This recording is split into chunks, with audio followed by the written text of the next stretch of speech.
이 말씀을 저와 여러분이 함께 합독하겠습니다. 시작.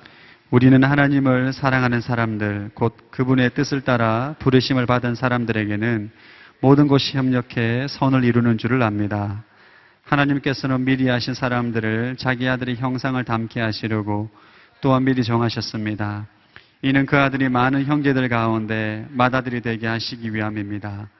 하나님께서 미리 정하시고 그들을 또한 부르시고 부르신 그들을 또한 의롭다 하시고 의롭다 하신 그들을 또한 영화롭게 하셨습니다.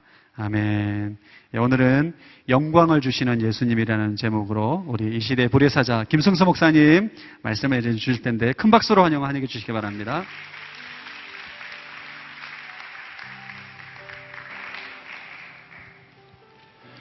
할렐루야. 네. 이 밤에도 오신 여러분을 너무 축복하고 환영합니다. 잘 오셨습니다. 좌우 앞뒤에 있는 분들 다시 한번 인사하시면서 잘 오셨습니다.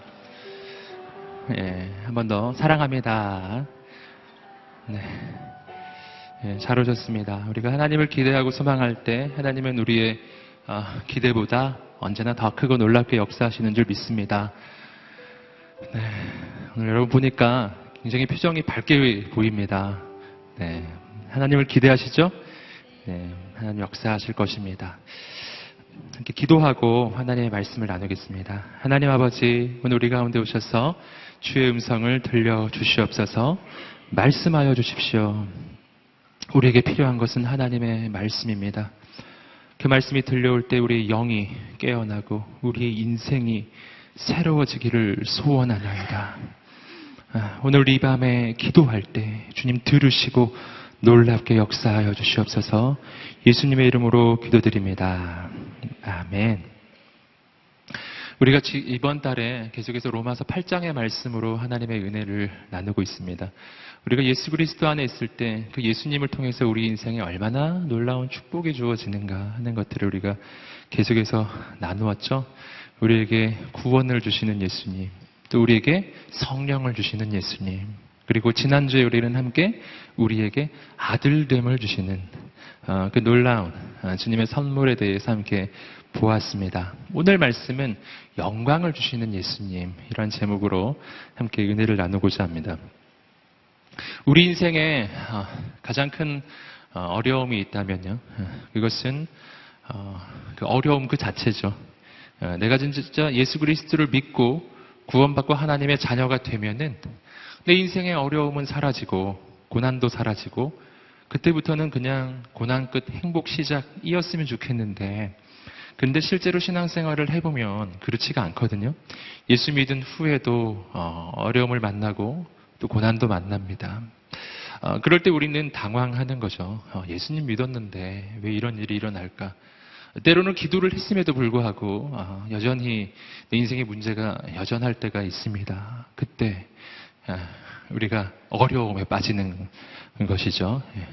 어려움 그 자체도 문제이지만 그 어려움이 있다는 사실 자체가 우리 신앙생활 가운데 정말 어려움을 주는 것입니다. 오늘 말씀은 바로 우리 인생에 부딪히는 그런 어려움과 고난에 대한 성경의 대답 가운데 하나입니다. 여러분, 오늘 말씀이 선포될 때 오늘 우리 인생을 향한 하나님의 관점이 열리게 되기를 축복합니다. 우리 인생에 대한 이해가 있게 되기를 소망합니다. 오늘 말씀 한 절 한 절 우리가 함께 다시 한번 살펴보겠습니다. 로마서 8장 28절의 말씀을 함께 다시 읽어보겠습니다. 시작. 우리는 하나님을 사랑하는 사람들, 곧 그분의 뜻을 따라 부르심을 받은 사람들에게는 모든 것이 합력해 선을 이루는 줄을 압니다. 우리가 너무너무 잘하는 말씀, 암송도 하는 말씀이죠. 이 부분 가운데서 그 후반부 부분을 우리가 좀 먼저 보기를 원합니다. 어떤 내용입니까? 모든 것이 합력해 선을 이룰 것이다. 하나님을 사랑하는 사람들, 곧 그의 뜻대로 부르심을 입은 자에게는 모든 것이 합력하여 선을 이룰 것이다. 우리가 이 부분을 한번 먼저 묵상해 보았으면 좋겠습니다. 여기서 우리가 좀 확인해야 할 것은 뭐냐면은 우리의 인생은 해피엔딩이라는 거예요. 해피엔딩. 모든 것이 합력해서 모든 것이 합해지면 그러면 선이 될 것이다. 여기 선이라는 것은 좋은 것이란 뜻이에요. 원어적으로도 이것은 좋은 것을 가리켜요. 내가 보기에나 하나님 보시기에나 정말 좋은 것이 될 것입니다. 여러분, 그래서 우리 인생은 끝이 좋더라는 거예요. 이것이 성경 전체에서 약속하시는 하나님의 나라의 특징이고 하나님의 부르심을 받은 사람의 특징이에요. 하나님께 부름을 받은 사람이 가야 할 길 좁은 문으로 가야 하지 않습니까? 근데 그 좁은 문이라는 데가 처음에는 어려워요.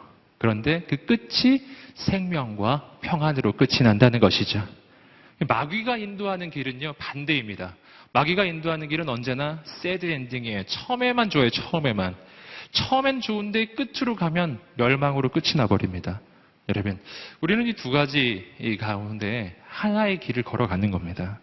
하나님의 길을 걸어가시기를 주님으로 축복합니다. 우리 함께 말해볼까요? 나의 인생은 해피엔딩이다. 아멘. 이것을 믿으시기를 주님으로 축복합니다.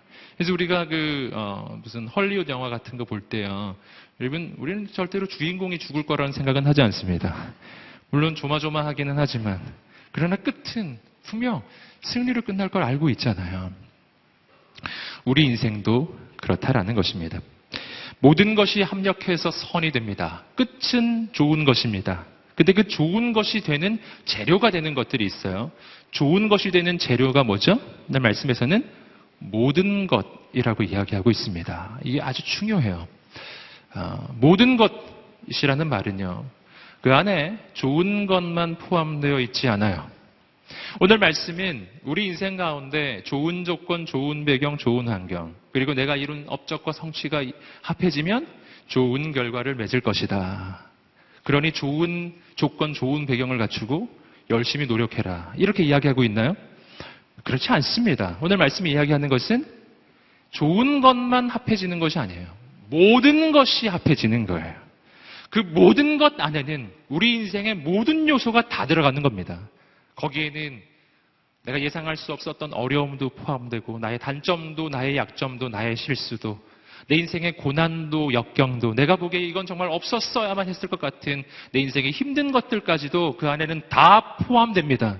모든 것이에요. 여러분, 이것이 얼마나 우리에게 소망입니까?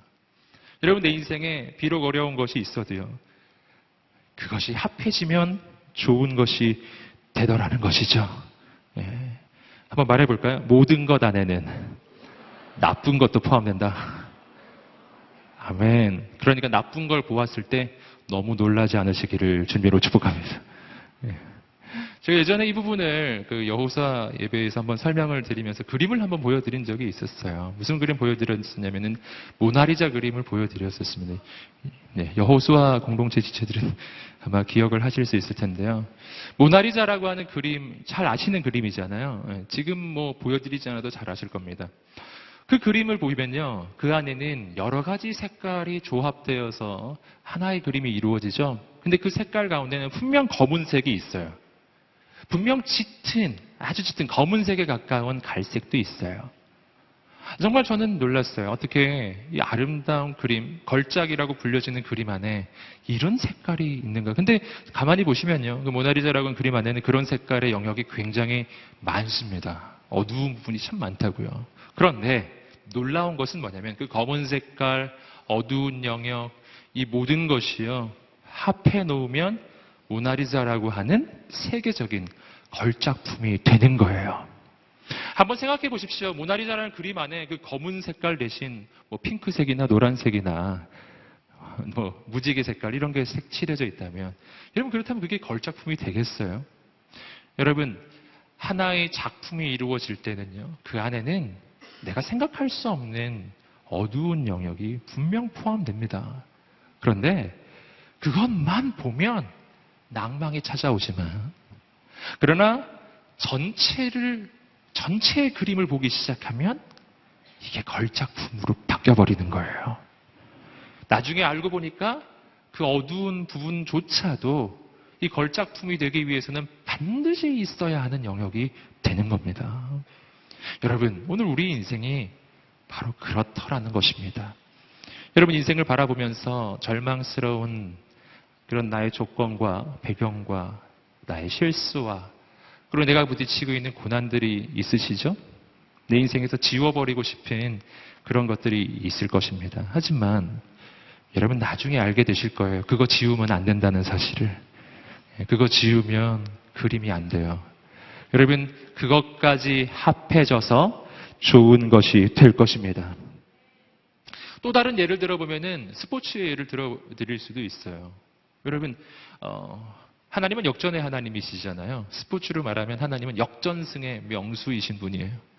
역전이 된다는 말은요, 분명 지고 있는 순간이 있음을 그 안에 전제합니다. 지고 있을 때가 없는 경기는 역전승이 될 수 없는 거예요. 지고 있는 순간은 인생의 어두운 시간들이에요. 내가 패배하고 있는 순간 정말 낭망스러운 순간들이죠.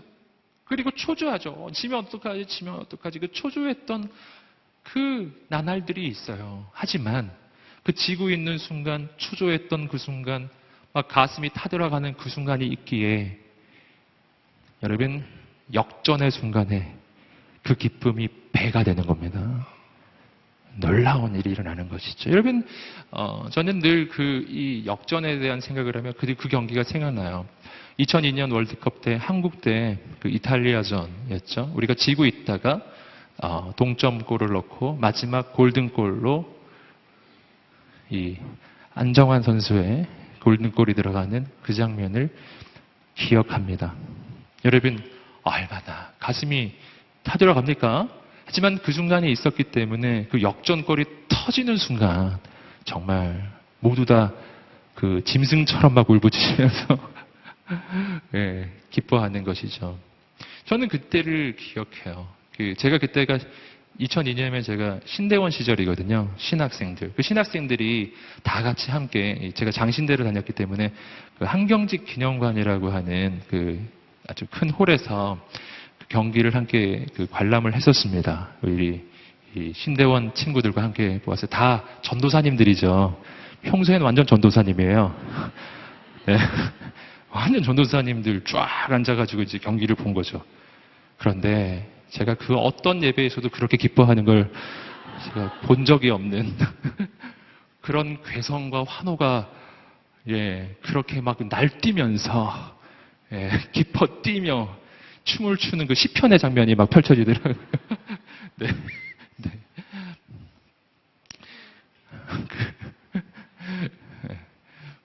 예배 드릴 때 그러면 얼마나 좋겠어요. 근데 아무튼 말씀드리고 싶은 초점은 뭐냐면 그때 그런 기쁨이 왜 있냐면요. 지고 있는 순간이 있기 때문에 지고 있는 순간이 있었기 때문에 지고 있는 순간이 없었더라면 정말 이 경기를 질 것 같다라고 하는 안타까움이 없었더라면 마지막 그 기쁨도 없는 거예요. 여러분 십자가가 없으면 부활이 없는 거예요. 고난이 없으면 영광이 없는 거예요. 여러분 오늘 우리의 인생에 하나님께서 이루어 가시는 그 아름다움이라는 것은 반드시 그 안에 어려움을 혹은 안타까움을 혹은 내 인생의 슬픔을 반드시 포함합니다. 하나님께서 놀랍게 바꾸어 주실 것을 믿습니다. 여러분 성경을 보면 그런 예가 얼마나 많이 나오는지 몰라요. 베드로의 예를 보아도 그가 밤이 새도록 물고기를 못 잡는 순간이 있었습니다. 얼마나 안타까웠겠어요. 어부가 물고기를 못 잡는 것만큼 안타까운 게 뭐가 있겠습니까? 그는 그것이 직업이었잖아요. 그는 물고기를 못 잡으면 내일 수입이 없는 거예요. 먹을 것도 없고 인생이 어려워지는 것이죠. 여러분 그런데 그 순간이 있었기 때문에 밤이 새도록 물고기를 단 한 마리도 잡지 못하는 인생의 가장 깊은 어려움이 있었기 때문에 그렇게 아무것도 잡지 못했던 그 빈배에 예수님이 오실 수가 있었던 것입니다. 참 놀라운 일이죠. 바로 어젯밤만 해도 절망의 나의 배, 절망스러운 나의 현실, 비어버린 나의 인생을 바라보며 절망 속에 빠져 있었는데 알고 봤더니 비어있던 그곳은 예수님이 오시는 자리였던 거예요. 만약 그 자리가 꽉 차 있었다면, 만약 그 자리에 물고기로 가득 차 있었다면 예수님은 거기 못 오시는 것이죠. 여러분, 물고기를 놓쳐버렸기 때문에 예수님을 붙잡게 되는 것입니다. 인생의 어두운 자리가 있기 때문에 바로 거기가 예수님이 오시는 자리가 된 것이죠. 물고기를 못 잡았기 때문에 역설적으로 그는 사람 낚는 어부가 되는 것입니다. 그런 물고기를 못 잡았기 때문에 빈생이 비어버렸기 때문에 그래서 이상하게도 초대교회의 위대한 사도로 부름을 받는 신기한 일이 일어나요. 나중에 인생의 뒤를 돌아보았을 때 여러분 베드로가 뭐라고 고백했겠어요? 그 밤에 내가 물고기 못 잡았던 그 일은 내 인생의 저주였다. 이렇게 고백하겠어요? 아닙니다. 베드로는 분명히 이렇게 말했을 거예요. 내가 그 밤에 물고기를 단 한 마리도 잡지 못했고 그 순간은 힘들었고 괴로웠고 내 인생이 끝나는 것만 같았지만 그러나 돌아보니 물고기를 못 잡은 것이 내 인생의 축복이었습니다. 그날 물고기를 못 잡았기 때문에 내가 오늘 사도가 된 것입니다. 이렇게 고백하지 않았겠어요? 그날 물고기 못 잡았던 게 정말 천만 다행입니다. 할렐루야. 단 한 마리도 못 잡았던 것이 천만 다행입니다. 단 한 마리도 못 잡았기 때문에 예수님의 말씀에 순종할 수 있었던 것이죠. 여러분, 오늘 우리 인생이 바로 그런 인생입니다. 여러분, 오늘 우리 인생에 어떤 일을 만나도 낭방치 않으시기를 주님으로 축복합니다. 여기서 또 한 가지 우리가 생각해 볼 수 있는 것이 있습니다. 그것은 내가 만나는 이 나쁜 일들, 고난에는 종류가 있다는 거예요. 두 가지 종류를 크게 나눠 볼 수 있는데 그 각각의 경우에 따라서 우리의 마음의 태도가 조금 달라집니다. 첫 번째 경우입니다. 그것은 주어지는 어려움. 주어지는 어려움. 우리가 당하는 어려움 가운데는요, 이 주어지는 어려움이라는 것이 있고 또 하나는 내가 잘못해서 당하는 어려움이 있습니다. 주어지는 어려움이란 선천적으로 어떤 불가항력적으로 내게 다가오는 어려움이에요. 내가 태어날 때부터 내가 안고 있는 컴플렉스 같은 그런 것들입니다. 여러분, 내가 잘못을 하지 않았는데 난 이런 상태로 태어난 거예요. 나는 잘못을 저지른 게 아무것도 없어요. 그런데 내가 태어나 보니까 우리 집안은 이런 어려운 조건을 가지고 있는 집안이에요. 내가 잘못을 저지른 게 아니에요. 근데 불가항력적으로 내가 살고 있는 이 시대적 현실이 너무나 어려운 거예요. 그래서 내게 다가오는 어려움들. 내가 잘못하지 않았는데 그런데 내게 당하는 어려움들이 있습니다. 그때 우리가 어떻게 해야 될까요? 여러분, 그때 우리는 하나님을 원망하게 돼요. 하나님, 난 잘못도 저지르지 않았는데 내가 잘못한 게 아닌데 왜 내 인생에 이런 일이 일어납니까? 그때 우리의 마음에 드는 생각은 뭐냐면 이 모든 어려움은 하나님이 내게 그냥 준 것만 같은 어려움이 그런 생각 아니겠어요? 성경을 보시면 바로 그러한 장면이 한 장면이 나옵니다. 요한복음 9장을 보시면 날 때부터 소경된 자의 이야기가 나옵니다. 예수님과 제자들이 길을 걸어가다가 구걸을 하고 있는 날 때부터 소경된 자를 만납니다. 제자들은 그를 바라보면서 예수님께 질문을 던집니다. 제자들의 질문 안에는 바로 인간들이 그렇게 주어진 어려움, 날 때부터 경험하는 그 어려움을 당한 자에 대한 그 보편적 인간들의 관점이 제자들의 이야기 속에 담겨 있어요. 제자들이 뭐라고 묻냐면 이렇게 묻습니다. 라삐어, 이 사람이 눈먼 사람으로 태어난 것이 누구의 죄 때문입니까? 이 사람의 죄 때문입니까? 아니면 부모의 죄 때문입니까? 질문을 던지는 것이죠. 이것이 제자들의 이해입니다. 태어나면서부터 눈이 먼 것, 이건 뭐 사고가 난 것도 아니고 이 사람이 무슨 실수를 저지른 것도 아닌데 그냥 태어나 보니까 난 눈이 멀어 있는 거예요. 이런 상황을 두고서 사람들은 생각하기를 저 사람이 저런 일을 경험하게 되는 것은 저 사람에게 뭔가 죄가 있기 때문이야 라고 본다는 것이죠. 그 탓을 본인에게 돌린다는 것이죠. 그에게 죄가 있거나 그의 부모에게 죄가 있거나 둘 중에 하나일 거라고 봅니다. 이것이 세상에서 실은 사람들이 고난당하는 자를 보는 관점이죠. 누군가 고난을 당해요. 어떻게 봅니까? 저 사람이 뭔가 죄가 있을 거야. 뭔가 잘못한 게 있을 거야. 뭔가 잘못됐어. 이렇게 보죠. 그래서 참 안타까운 건 뭐냐면은 고난당하는 사람이 있을 때 그를 돕고 섬기기보다는 오히려 그가 더 비난받는 경우가 많습니다. 참 이상한 일이죠. 여러분, 그런데 세상에 그런 일이 일어나요. 그런데 그런 일에 대해서 예수님이 전혀 다른 새로운 관점을 그들에게 말씀해 주셨습니다. 요한복음 9장 3절 말씀입니다. 자막 한번 읽어보시겠습니다. 시작. 예수께서 대답하셨습니다.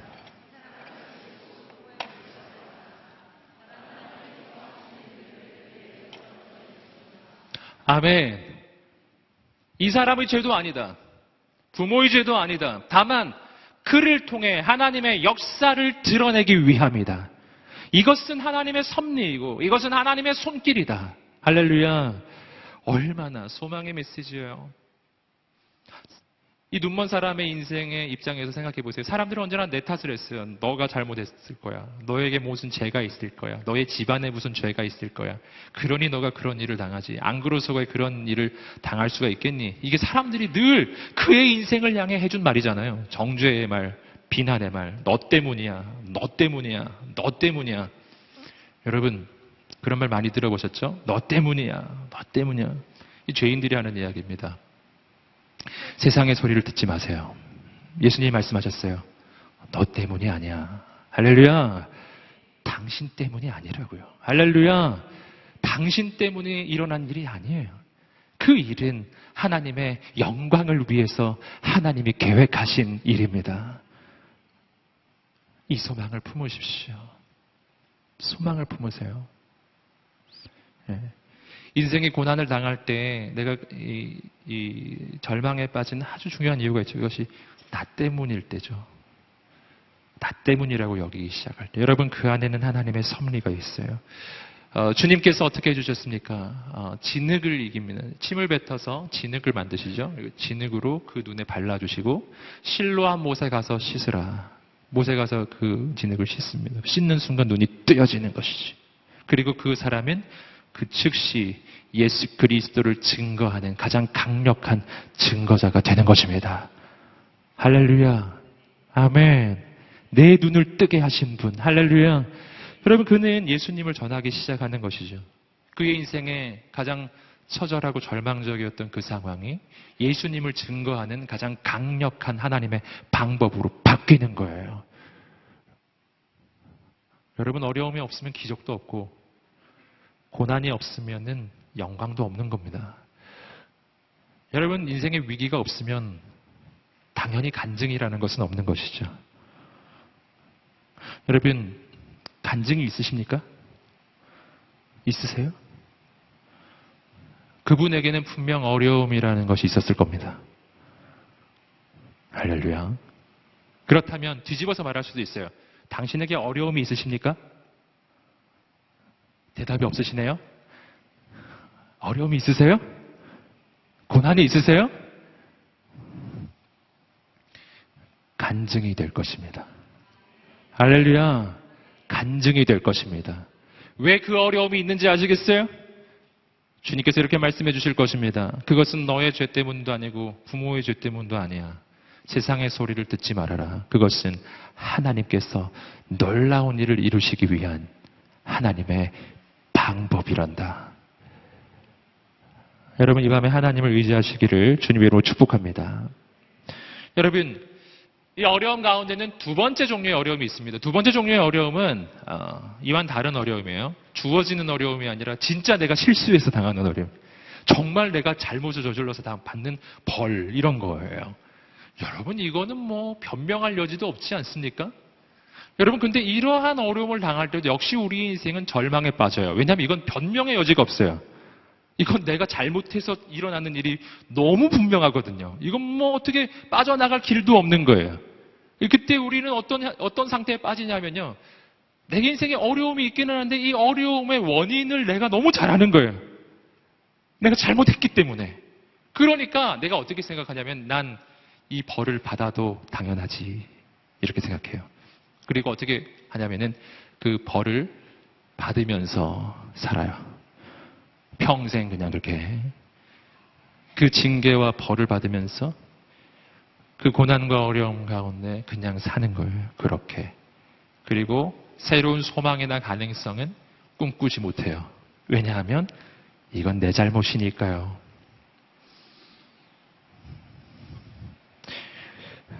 그때 참 어렵습니다. 네. 이건 뭐 어떻게 할 말이 없는 거예요. 여러분 가운데 혹시 그런 분이 계실지도 모르겠습니다. 내가 과거에 어떤 잘못을 저질렀기 때문에 난 거기에 대한 지금 대가를 치르는 거야. 그러니 난 이렇게 사는 게 당연해. 근데 그 삶이 행복하진 않잖아요. 어렵고 힘들지만 그냥 감내하며 사는 인생이죠. 여러분, 그런데 말이죠. 오늘 말씀에서 이 모든 것이라 함은 그런 것까지 포함합니다. 그런 것도 포함해요. 할렐루야.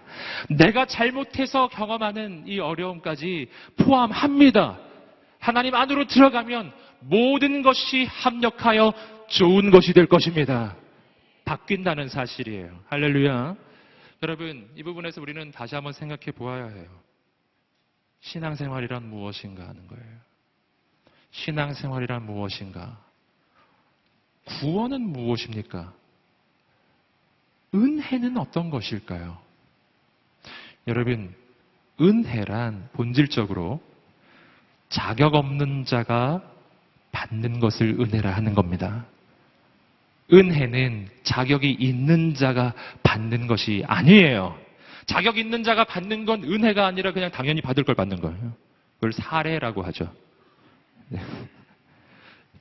여러분, 이 자격이 없는 사람한테 주는 거를 은혜라고 하는 거예요. 조건이 없는 자에게 주는 것을 은혜라고 하는 겁니다. 절대로 받아서는 안 되는 자가 받는 것을 은혜라고 하는 겁니다. 근데 신앙의 본질은 그런 거예요. 여러분, 그러니까 말이죠. 우린 여기서 우리 인생이 새로운 것을 기대할 수 있다는 것을 알게 돼요. 내 인생은 지금 어렵습니다. 내가 잘못을 저질렀기 때문에 받는 어려움이에요. 그때 난 내 인생이 새로워질 것을 기대할 수 있겠습니까? 기대할 수 있겠습니까? 자신이 없어지시죠? 아니, 내가 잘못했는데도 새로운 게 있을 수 있을까? 새로운 게 있을 수가 있어요. 왠지 아시겠어요? 왜냐하면 2000년 전에 예수님께서 십자가에서 내가 저질렀던 그 죄악과 모든 실수와 그 모든 잘못에 대한 형벌을 내 대신 다 받으셨기 때문이에요. 구원이 뭔지 아시겠어요? 구원은 내가 받아야 할 형벌을 내가 안 받게 된 걸 얘기하는 거라고요. 내가 받아야 할 형벌을 내가 다 받으면 그게 무슨 구원입니까? 은혜라고 하는 것은 내가 받아야 할 형벌을 내가 안 받게 된 걸 얘기하는 거예요. 그게 은혜입니다. 여러분, 저는 여러분을 격려하고 축복합니다. 내가 받아야 할 형벌, 예수님이 십자가에서 받으셨어요. 받으셨어요. 받으셨어요. 이것을 믿으시기를 주님으로 축복합니다. 믿으시기를 주님으로 축복합니다. 여러분, 살아계신 하나님을 바라보세요. 그러면 내 인생이 지금도 새로울 수 있다는 것을 알게 될 것입니다. 성경을 보시면 그런 사람들의 이야기로 가득해요. 여러분, 지난번에도 한번 소개시켜드렸지만 가늠하다가 현장에서 잡힌 여인, 그는 돌에 맞아 마땅합니다. 율법에 그렇게 돼 있어요. 가늠하다가 현장에 잡혔습니다. 죄인이잖아요. 벌 받아야 되죠?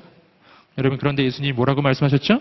나도 너를 정죄하지 아니하노니 이제 가서 다시는 죄를 범하지 말아라. 할렐루야. 제가 말씀드리는 것은 아무렇게나 막 살아도 된다는 걸 얘기하는 게 아니에요. 예수님이 내가 받을 형벌을 대신 받아주셨기 때문에 나는 그 어떤 죄악과 그 어떤 실수 가운데 있을지라도 내 인생에는 언제나 새로운 길과 새로운 가능성이 펼쳐진다는 것입니다. 오늘 예수 안에서 그 은혜 가운데 들어가시기를 주님으로 축복합니다. 여러분, 성경 보시면은 그런 스토리로 가득해요. 하나님의 사람은 기본적으로 은혜 가운데 사는 인생이거든요. 신기한 일들이 일어납니다. 여러분, 아브라함의 예를 들어드릴 수 있습니다. 아브라함이 그 이름이 바뀌기 전에 아브라함. 여러분, 그가 아브라함이었을 때 부르심을 받지 않습니까? 부르심을 받아서 약속의 땅 가나안 땅으로 갑니다. 그런데 창세기 12장을 읽어보시면은 약속의 땅 가나안 땅에 도착해서 그가 기근이 든 것을 발견하고요. 어떻게 합니까? 애굽 땅으로 내려가거든요. 창세기 12장에 그 장면이 나옵니다. 애굽으로 내려가가지고 그가 실수를 하나 해요. 무슨 실수를 하냐 하면은 가다 보니까 자기 아내가 너무 이쁜 거예요. 네.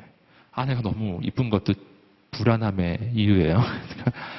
너무 이쁜 거예요. 이대로 갔다가는 애굽 사람들한테 자기가 죽을 것 같은 거예요. 내 아내를 뺏으려고 나를 죽일 것만 같은 거예요. 그러니까 내가 이 여자의 남편이라고 말하면 안 될 것만 같은 거죠. 참 안타깝죠? 그래서 어떻게 하기로 합니까? 오빠. 네. 사례잖아요, 아내가. 사례, 이제부터 날 오빠라고 불러, 오빠. 진짜 오빠로. 네. 그래서 이제 가서 이제 오빠, 동생 사이로 소개하는 거죠. 그러니까 애굽 땅의 그 바로, 애굽 땅의 최고 통치자 바로가 보니까 진짜 예쁜 거예요. 그러니까 자기 아내로 삼으려고요. 그 사례를 왕궁으로 데려갑니다. 누가 잘못했죠? 아브라함이 잘못을, 일단 1차적으로는 아브라함이 잘못을 저지른 것이거든요. 아브라함이 분명 실수를 한 거거든요. 거짓말을 했어요. 그건 정직하지가 않은 거예요. 하나님을 신뢰하지 못했던 것이죠. 그는 분명 잘못을 저질렀고 아내를 뺏기는 이러한 어려운 상황에 부딪힙니다. 그런데 창세기 12장을 읽어보시면 하나님이 누구한테 벌을 주는지 아세요? 애굽 왕 바로한테 벌을 줘요. 신기한 일이 일어나죠. 그래서 애굽 왕 바로가 그냥 죽을까 봐 너무나 무서워가지고 분명히 잘못은 아브라함이 저질렀는데 벌은 바로가 받아요. 그래서 바로가 너무 막 무서워가지고 왜 나한테 아내라고 말 안 했냐고 막 얘기하면서 아내도 주고 뭐 하여튼 뭐 재물도 주고 막 다 줘버려요. 그리고 빨리 떠나라고. 그래서 분명히 아브라함의 실수와 죄로 시작된 스토리가 끝이 어떻게 마무리가 되냐면 아브라함이 아주 큰 재물을 얻어가지고 애굽에서 나와요. 이게 무슨 일이죠? 우린 이런 거를 은혜라고 하는 겁니다. 예, 은혜. 나의 실수를 축복으로 바꾸어 주시는 하나님이에요. 참 놀랍지 않아요? 이것이 하나님의 사람의 인생에서 펼쳐지는 일들이라는 거예요. 행한 대로 갚아지고 내가 심은 대로 거두죠. 그것이 하나님의 율법의 원리예요. 공의의 원리. 그런데 내가 하나님의 자녀가 되고 은혜 속으로 들어가기 시작하면요. 그 모든 것이 뒤바뀌기 시작해요. 나는 부족한데 하나님이 채워주시고 나는 연약한데 하나님이 부어주시고 내가 실수했는데 이상하게 모든 것이 축복으로 바뀌어버립니다. 여러분 오늘 하나님의 은혜 속으로 들어가게 되기를 주님으로 축복합니다. 하나님의 은혜 가운데 있는 인생임을 믿으시기를 주님으로 축복합니다. 언제나 하나님의 선하심을 신뢰하시기를 주님으로 축복합니다. 성경을 보면 이런 이야기로 가득해요. 여러분 사도 바울의 스토리를 보세요. 여러분 사도 바울 그는 다메섹 도상에서 예수님을 만납니다. 우리 지난주 주일날 우리 온누리교회 본문이었죠. 여러분 다메섹 도상에서 예수님을 만났을 때 그의 눈이 멀어버렸어요. 여러분 이것은 잘못에 대한 형벌이라고도 할 수 있습니다. 왜냐하면 예수 믿는 사람을 죽이러 다녔으니까요. 사도 바울은 그런 사람이었어요. 내가 분명 잘못을 저질러서 내 눈이 멀어버린 거야. 아마 사도 바울은 그렇게 생각했을 것입니다. 자기는 눈을 뜰 수 있을 거라고 생각도 못했을 거예요. 내가 예수 믿는 사람을 죽이러 다녔으니 이런 일을 당해도 당연하지. 아마 이렇게 생각하고 있었을 거예요. 그런데 생각도 못했던 일이 일어나는 거죠. 아나니아가 와서 사울 형제 눈을 뜨시오. 눈이 열린 거예요. 그리고 그를 향해 그가 생각도 할 수 없었던 이방인을 향한 사도로의 놀라운 부르심이 시작돼요. 사도 바울이 한 게 뭐가 있어요? 사도 바울이 한 건 아무것도 없어요. 그는 잘못을 저질렀어요. 그는 예수 믿는 사람을 죽이러 다녔습니다. 그런데 놀랍게도 그의 인생을 향해 하나님은 가장 놀라운 하나님의 부르심을 예비하고 계셨던 것입니다. 바뀝니다. 주님 안에서 모든 것은 바뀌어버립니다.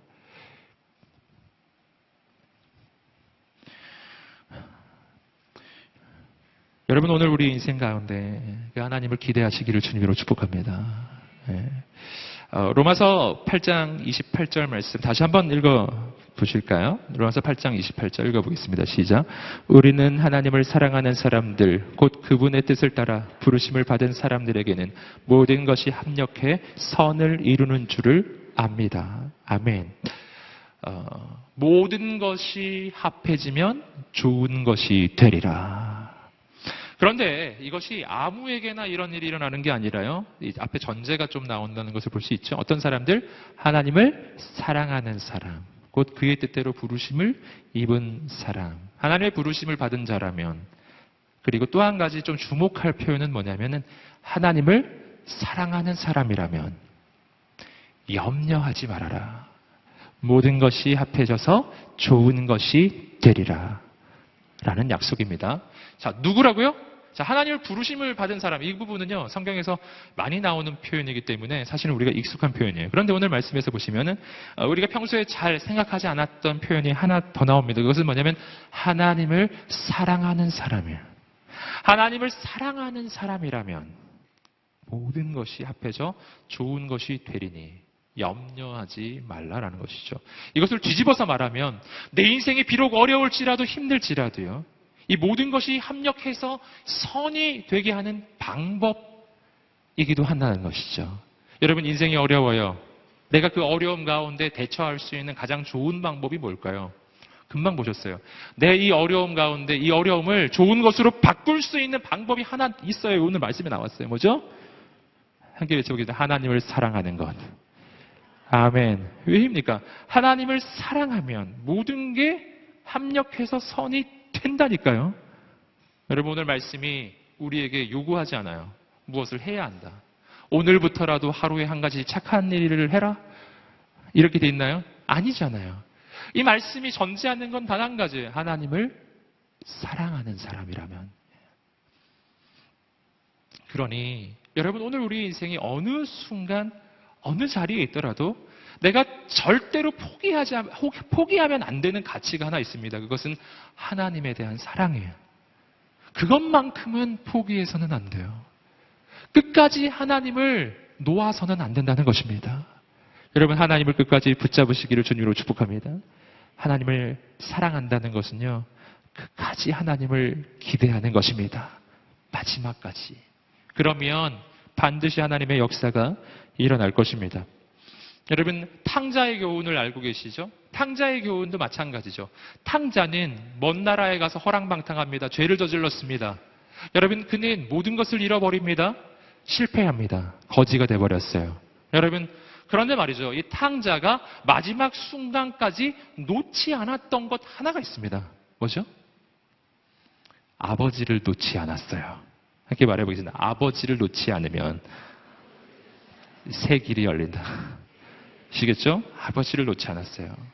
탕자가 만약 아버지도 놔버렸다면요, 탕자는 그냥 그 나라에서 죽는 걸로 끝나는 거죠. 아버지께 돌아가지 않았을 것입니다. 그는 마지막 순간까지 아버지를 붙잡고 있었기 때문에 그래서 포기하지 않을 수 있었던 거예요. 저는 여러분 격려합니다. 끝까지 아버지를 붙잡으시기를 주님으로 축복합니다. 그래서 하나님의 역사는요, 끝까지 가봐야 아는 거예요. 절대로 중간에 판단할 수 없습니다.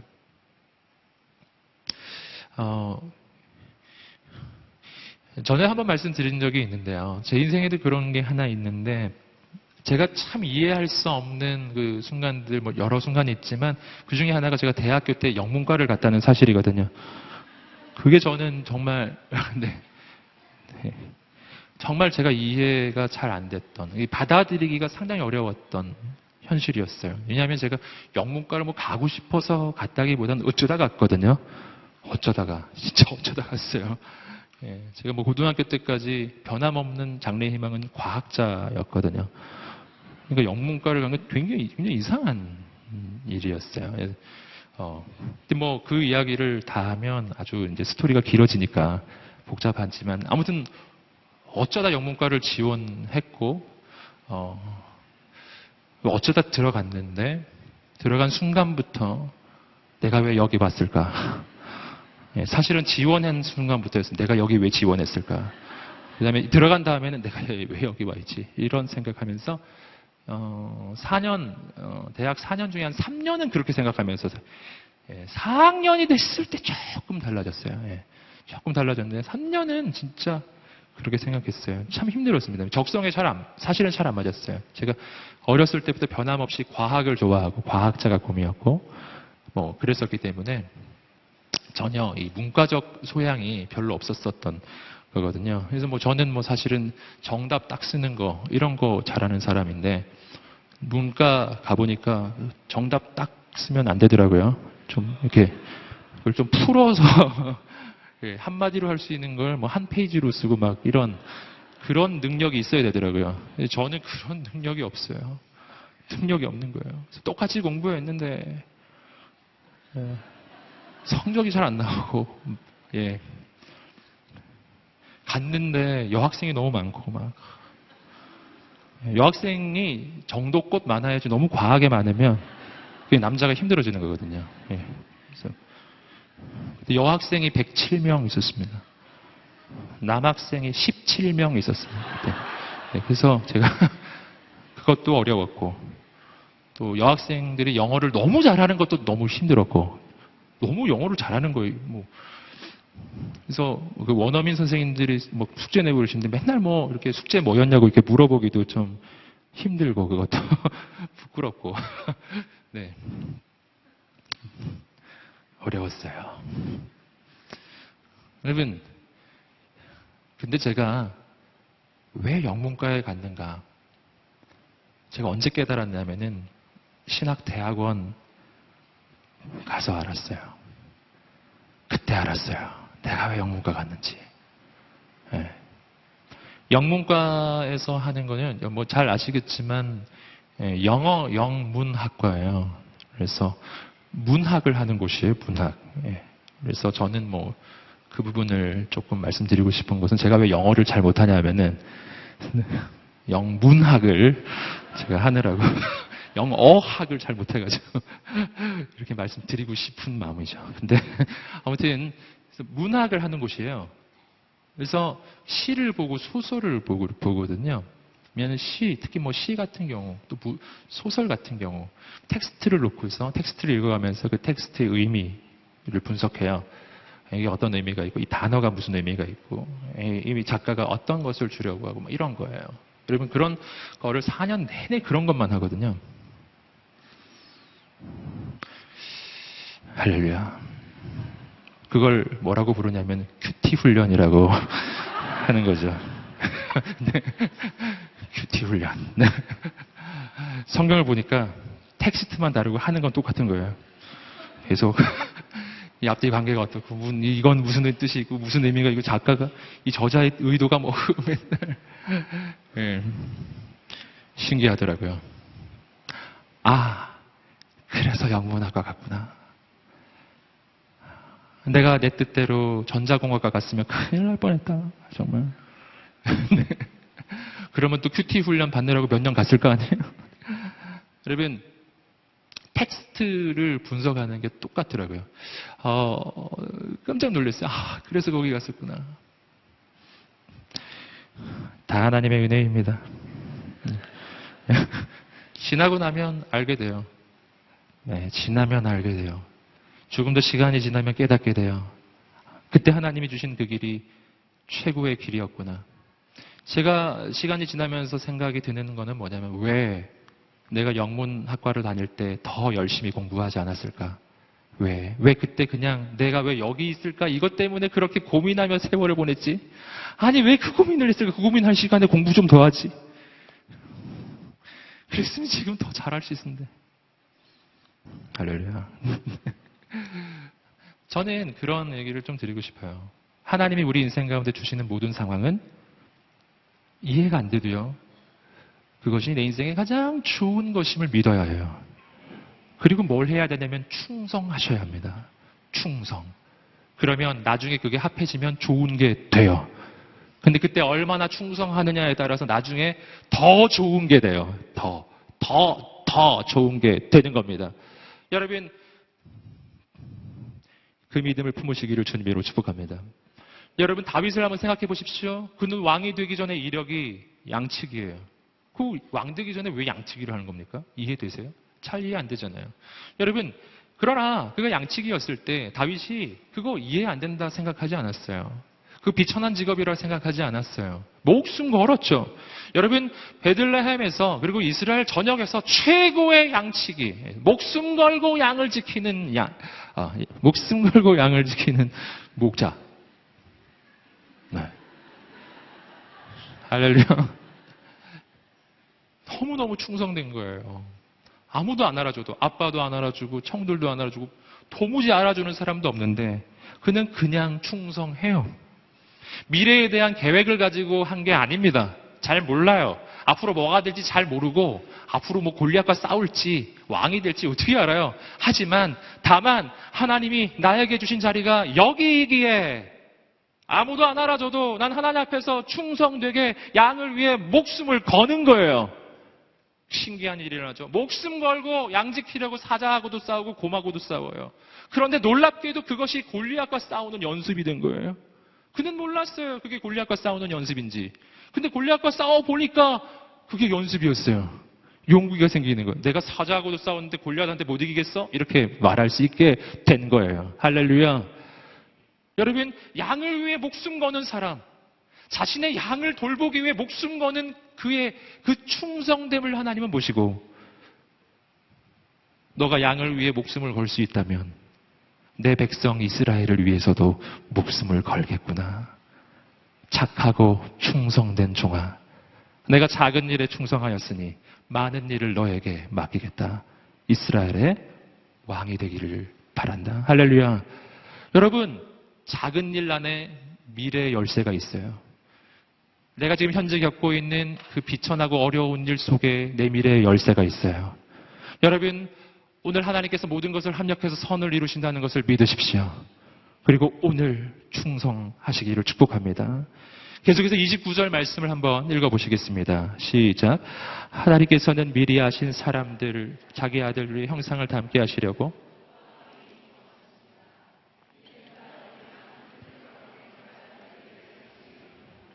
자, 29절 말씀은 28절에 이어지는 부연 설명이라고 할 수 있어요. 하나님께서는 모든 것을 합력해서 반드시 선을 이루실 것입니다. 그런데 하나님이 이루어 가시는 그 선함의, 그 좋은 것의 최절정이 뭐냐 하는 거예요. 그것이 29절의 설명이에요. 하나님이 내 인생을 이끄셔서 가장 좋은 것이 되게 하실 것인데 그 가장 좋은 것의 좋은 것이란 29절에 나오는 거예요. 예수 그리스도를 닮는 것. 아멘. 그게 가장 좋은 거예요. 여러분, 어떻게 이런 일이 일어나는가? 예수 그리스도를 닮는다는 것은 두 가지의 형태로 일어납니다. 첫 번째, 예수 믿을 때 우리 인생의 신분의 변화죠. 가장 중요한 것, 신분의 변화예요. 오늘 말씀은 이렇게 말합니다. 하나님께서는 예수 그리스도를 맏아들이 되게 하셨다. 무슨 뜻이죠? 둘째, 셋째, 넷째가 있다는 뜻이에요. 그건 누군가 예수 믿고 하나님의 자녀가 된 사람들이에요. 이것 볼 때마다 참 놀라워요. 예수님, 그분이 맏아들이 되시고 우리가 둘째, 셋째, 넷째, 다섯째, 여섯째, 일곱째가 되는 거예요. 여러분, 우리는 하나님의 아들, 딸이 되었어요. 신분적 변화가 일어납니다. 여러분, 신분의 변화가 얼마나 놀라운 것입니까? 부모는 자녀를 위해 목숨을 걸고 자녀의 인생을 지킵니다. 이것이 예수 믿을 때 우리 인생에 일어나는 변화예요. 신분의 변화가 첫 번째라면 두 번째는 삶의 변화입니다. 예수 그리스도를 닮아간다는 것은 우리의 삶이 바뀌는 것을 의미하는 것이죠.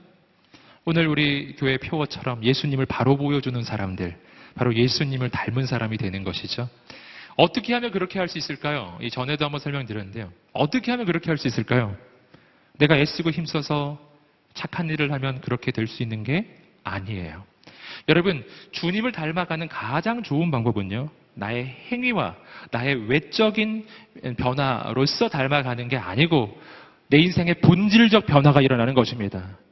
그 본질적 변화란 뭐냐면은 나는 죽고 예수님만 사는 인생으로 바뀌는 것입니다. 갈라디아서 2장 20절 말씀을 함께 읽어보겠습니다. 시작. 내가 그리스도와 함께 십자가에 못 박혔나니 그런즉 이제는 내가 사는 것이 아니요 오직 내 안에 그리스도께서 사시는 것이라. 이제 내가 육체 가운데 사는 것은 나를 사랑하사 나를 위하여 자기 자신을 버리신 하나님의 아들을 믿는 믿음 안에서 사는 것이라. 예수 그리스도를 믿는 것이란 예수님과 함께 나는 죽고 예수님과 함께 내가 다시 사는 것을 의미해요. 이제는 나는 죽고 내 안에 예수님만 살아요. 내 안에 예수님만 사시기에 나를 통해 드러나는 것은 오직 예수뿐이죠. 이것이 예수님을 닮는 방법이에요. 내 외적인 형태만, 외적인 행위만 예수님을 닮는다고 해서 닮는 게 아닙니다. 여러분, 내 존재적 변화가 일어나야 하는 거죠. 그때부터 내 인생에 예수님의 모습이 드러날 것입니다. 이것은 내 힘으로 하는 것은 아니에요. 이번 달에 성령을 주시는 예수님에서도 우리가 확인했던 것처럼 성령님이 오셔서 내 안에서 이루어 가시는 일이에요. 오직 성령의 열매는 사랑과 희락과 화평과 오래 참음과 자비와 양상과 충성과 온유와 절제니 성령님이 내 안에서 맺어 가시는 열매들이 내 인생에 맺어져 갑니다. 이것이 예수님을 닮아가는 과정이 되는 것입니다. 여러분, 이렇게 하나님께서는 우리 인생을 가장 선하게 이끌어 가시고요. 그 선함의 가장 끝은 예수 그리스도를 닮는 인생이 되는 것인데요. 그 모든 과정을, 즉 하나님께서 나를 부르시고 이끌어 가시는 그 모든 과정을 자 보시는 로마서 8장 30절의 말씀에서 네 가지의 단계로 다시 한번 설명하고 있습니다. 우리 30절 말씀 계속해서 읽어보시겠습니다. 시작. 하나님께서는 미리 정하신 그들을 또한 부르시고 부르신 그들을 또한 영화롭게 하셨습니다. 자, 30절 말씀에서는 매우 중요한 개념 네 가지가 나옵니다. 우리 인생이 주님의 구원을 받는 네 단계라고도 할 수 있어요. 첫째, 뭐죠? 미리 정하심. 둘째, 뭐죠? 부르심. 셋째, 의롭다 하심. 넷째, 영화롭게 하심. 이 네 가지 단계예요. 첫째입니다. 미리 정하심. 언제일까요? 미리 정하셨다는데. 즉 하나님께서 우리를 선택하시되 미리 선택하셨다는 뜻인데요. 언제 선택하셨다는 뜻일까요? 성경에 보시면 정답이 나와 있습니다. 에베소서 1장 4절 말씀입니다. 에베소서 1장 4절 말씀 읽어보겠습니다. 시작. 하나님은 세상이 창조되기 전에 그리스도 안에서 우리를 선택하셔서 사랑 가운데 그 앞에 거룩하고 흠이 없게 하셨습니다. 언제요? 세상을 창조하기 전에, 창세 전에 하나님은 우리를 선택하셨습니다. 참 놀라운 이야기 아니에요? 그때 나는 아직 존재하지도 않았을 때, 아직 내가 조성되지도 않았을 때, 내가 태어나지도 않았고 내가 어떻게 생겼는지, 내가 무슨 일을 할지 여러분 알지도 못하는 바로 그때, 창세 전에, 하나님이 온 우주를 만들기도 전에 여러분 2016년 이 시대를 살아갈 나를 미리 선택하셨다는 거예요. 세상과 다른 방식이에요. 세상은 이렇게 선택하지 않습니다. 세상은 언제나 테스트를 먼저 하죠. 시험을 먼저 본다고요. 세상은 먼저 이력서를 받아요. 그리고 세상은 먼저 시험을 봐요.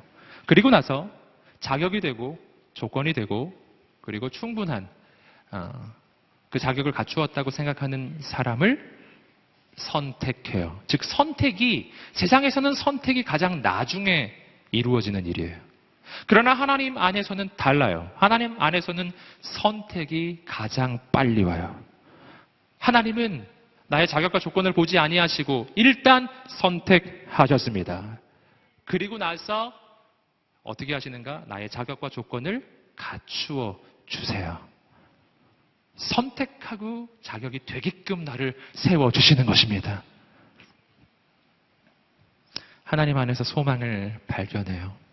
왜냐하면 세상에서는 언제나 나는요, 내가 선택받을지 안 받을지 두려우기 마련입니다. 두렵고 떨립니다. 내가 선택을 받을지 안 받을지 잘 모르잖아요. 그래서 시험 볼 때마다 막 떨리잖아요. 여러분, 그런데 하나님 안에서는 달라요. 하나님 안에서는요, 내가 선택을 이미 받았어요. 함께 외쳐보겠습니다. 나는 이미 선택받았다. 아멘. 창세 전이에요. 끝난 이야기라고요. 옆 사람에게 한번 축복하면 말해주세요. 당신은 선택받으셨습니다. 아멘. 이 믿음을 품으시기를 주님으로 축복합니다. 아멘. 여러분, 이거는요, 또 어떤 방식하고 참 비슷하냐 하면요, 이것이 바로 자녀를 대하는 방식이라는 것을 저는 알게 됐어요. 여러분, 부모가 자녀를 대하는 방식이 바로 하나님이 우리를 대하는 방식하고 아주 흡사합니다. 여러분, 부모는 자녀를 선택합니까? 아니죠. 자녀가 주어지죠. 하지만 그것을 뒤집어서 설명할 수도 있어요. 부모는 자녀를 선택한 것이기도 해요. 예.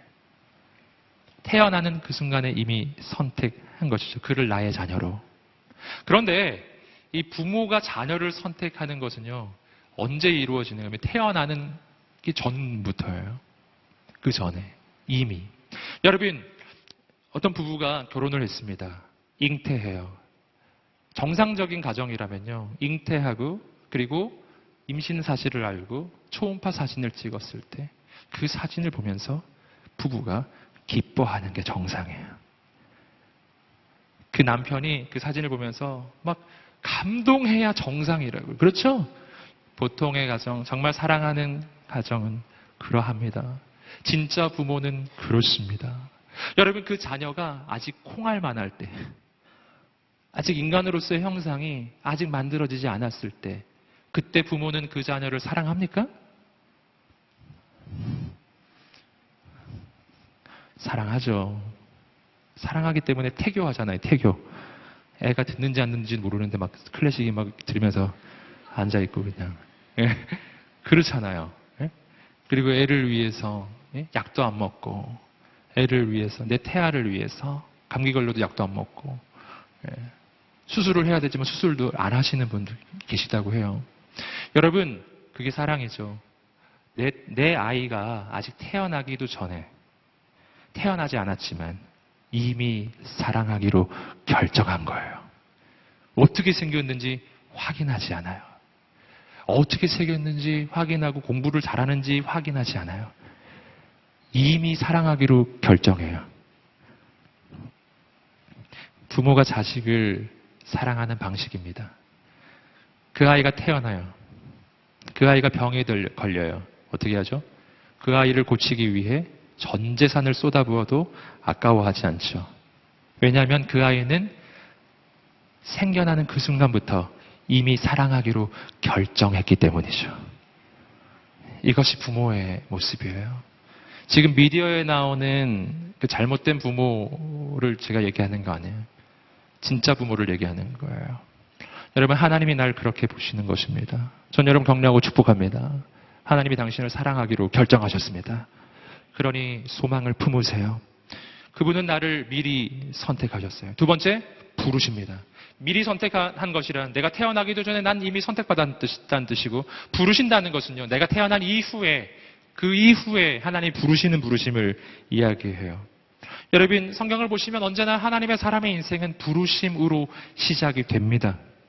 여러분, 오늘 우리의 인생이 나의 계획이 아니라 하나님의 부르심으로 살아가게 되기를 주님의 이름으로 축복합니다. 왜냐하면 나의 계획보다 하나님의 부르심은 언제나 더 크기 때문이에요. 이것은 손해보는 것이 아니에요.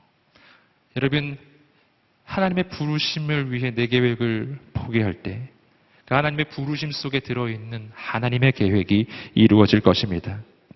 여러분, 그러므로 이 부르심에는 뭐가 필요하냐면 포기라고 하는 것이 필요해요. 주님을 따라가기로 선택하면 내려놓는 것이 필요합니다. 아브라함이 하나님의 부르심을 받습니다.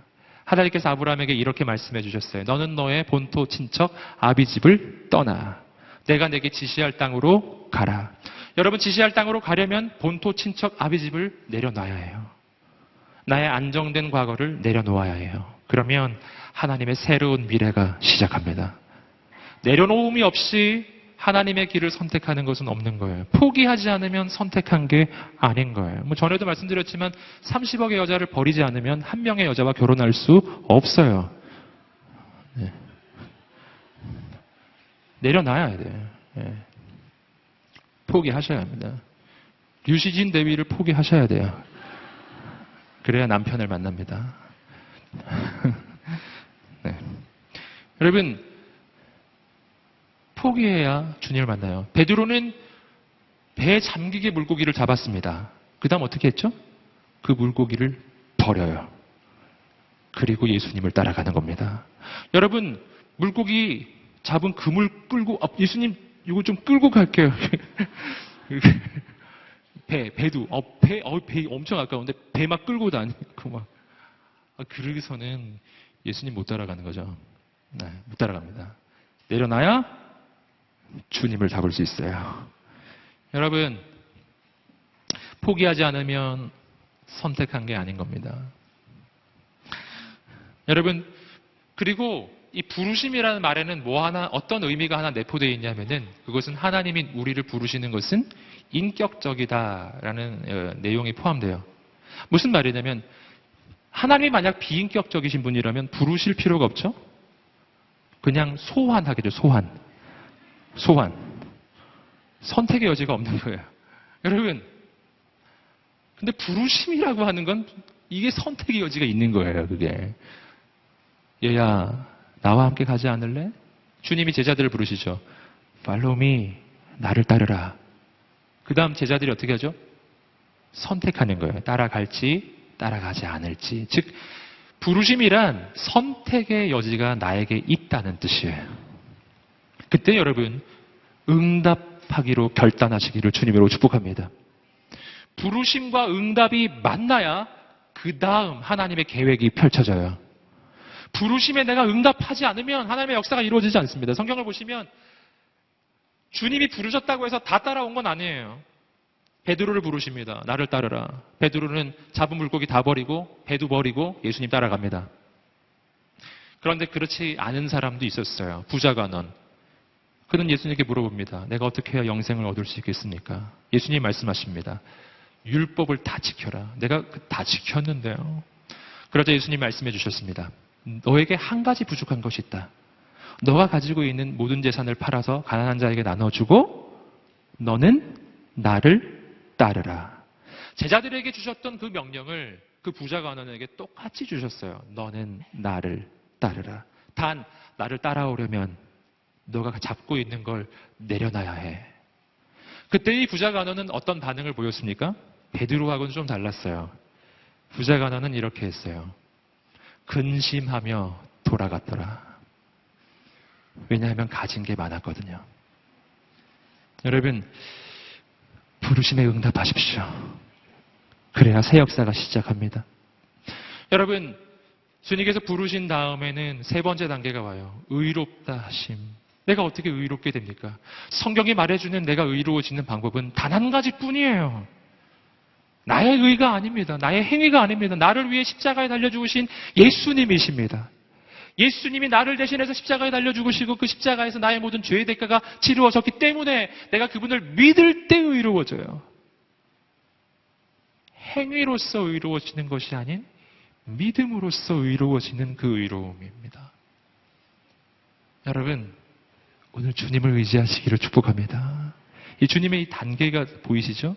미리 선택하시고 주님이 나를 부르셨어요. 그리고 나를 의롭다고 말씀해 주세요.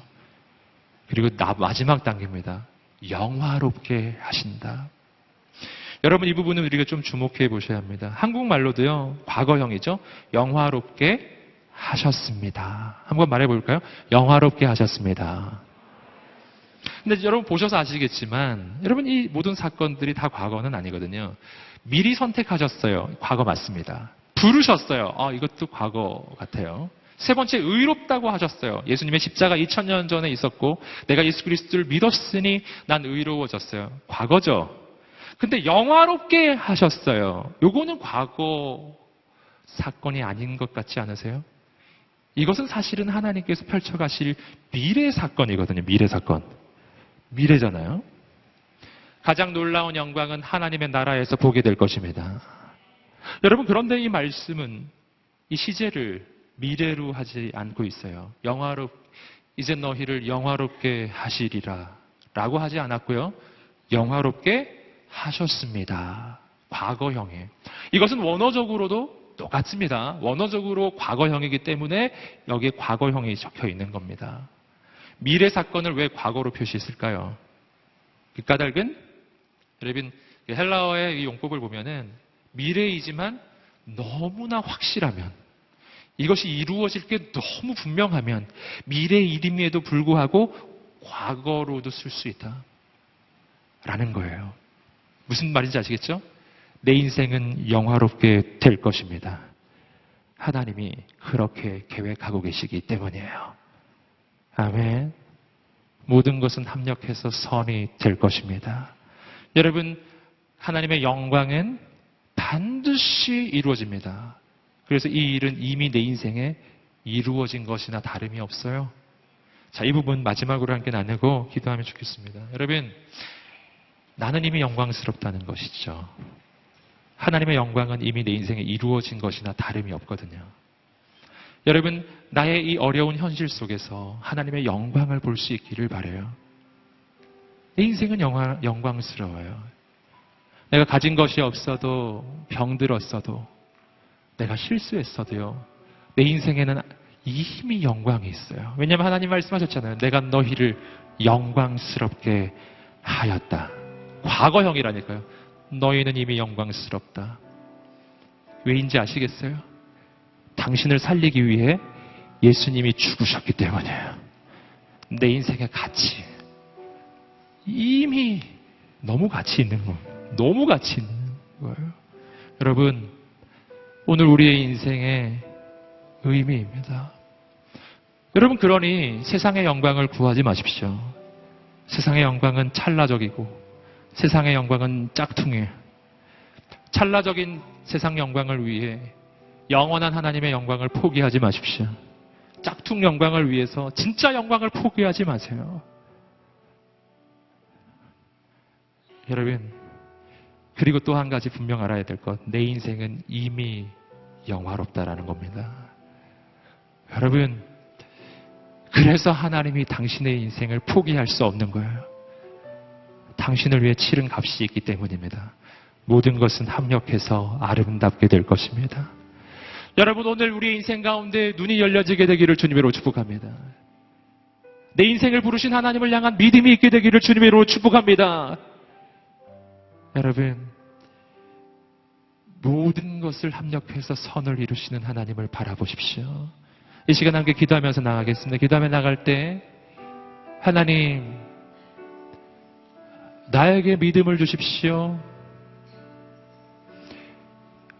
내 인생에 일어나는 눈앞의 현실을 바라보는 것이 아니라 나를 부르시고 모든 것을 영광스럽게 만들어주실 하나님을 바라보게 하여 주시옵소서. 오늘 우리의 인생 가운데, 우리의 심령 가운데 그 하나님을 향한 믿음을 부어 주시옵소서. 지금 어떤 일을 만나고 있습니까? 어떤 현실을 경험하고 있습니까? 무엇을 만나든지 하나님께서 역사하시면 합해지려서 좋은 것이 될 것입니다.